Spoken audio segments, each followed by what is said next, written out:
On the surface, the nation of Wakanda from Marvel Comics and the planet Mandalore from Star Wars don't seem to share too many facets.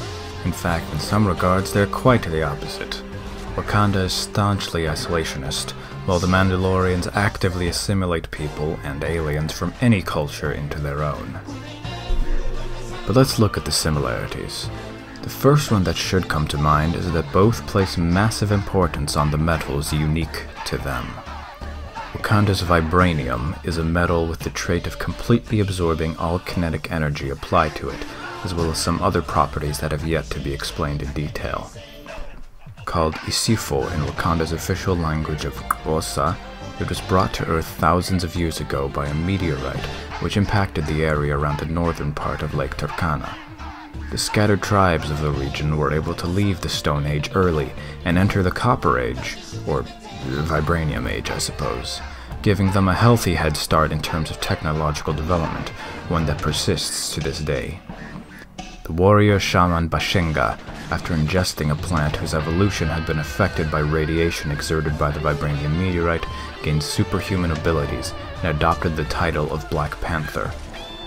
He united most of the tribes and became the first king of Wakanda. His bloodline adopts the title to this day. Mandalorian Iron, or Beskar in Mandalore, is a metal known throughout the galaxy far, far away for its absurd durability and its prestigious status as one of the few metals capable of withstanding the blade of a lightsaber, and likely the most reliable. Found only on Mandalore and one of its moons, Concordia, the metal has become an integral part of the Mandalorian culture. The legendary armor of the Mandalorians is, of course, primarily composed of Beskar, though those who could not afford it were forced to use other metals. Beskar is not only utilized in armor, but in weaponry, like the ancient swords and axes of the Mandalorian Crusaders, as well as lining the hulls of some starships. Both Beskar and Vibranium share a common and only weakness: extreme heat. Vibranium has been seen melting from a combined barrage of a blast from an Infinity Stone, Iron Man armor, and lightning from Mjolnir, while Beskar has crumbled to ash from the Arc Pulse Generator superweapon. Needless to say, with those being the limits of their durability, they are functionally indestructible to all but the most specifically prepared. Both Wakanda and Mandalore are completely economically dependent on their respective metals, although Mandalore does have a decent array of shipyards. Another similarity they share is the fact that their ruler's authority can be challenged in single combat.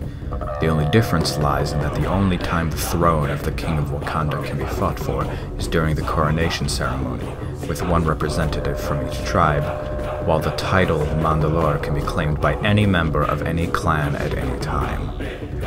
This is where likenesses end.